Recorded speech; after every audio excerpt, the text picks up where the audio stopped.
Today, I think that in Africa we've developed the core of human resource that is capable of also taking advantage of some of these resources. We've developed the technology, we have the technology to be able to do whatever any of these big conglomerates are doing. And the capital is available in the world to mobilize, to be able to do the same things. And that is why recently we had a little issue which we have resolved with one of our mining companies whose lease had expired after 30 years. And it was our desire to take it over and use Ghanaian expertise to be able to also exploit that resource and let the benefits remain in our country.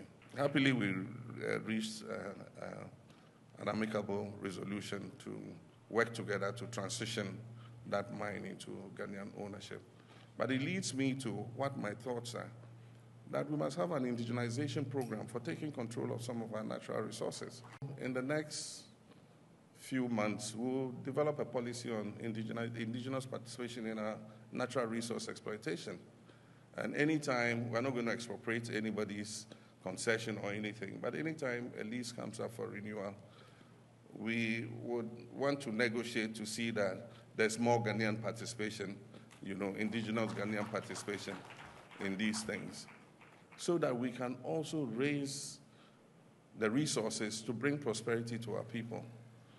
You go to the mining areas and look at the communities around the mining centers, still steeped in poverty. Government has to replace schools under trees, even at this time, build CHIPS compounds, repair the roads and all that. And we can only do that if we can get the resources from the natural resource endowment that God has given us. And so, yes, we would codify it, and as and when, the opportunity comes, we'll renegotiate some of these things so that Ghanaians can also participate in the blessing that God gave us. And so with those few statements, I'll proceed to inflict my written speech on you. Mercifully, it's not too long. And so good morning and welcome to this very important and timely ministerial executive. We're not here simply to orient ministers. We're here to shape a collective mindset, a shared vision for leadership that is people-centered, that is innovative, transparent, and that is transformational. Ghana needs more than just competent administrators. We need bold reformers, ministers who will lead with courage, who will say what needs to be said, do what needs to be done, and who will stand by the truth even when it is inconvenient to say so.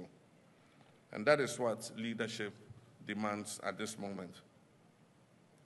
My brothers and sisters, the problems we face are real, but so are the solutions.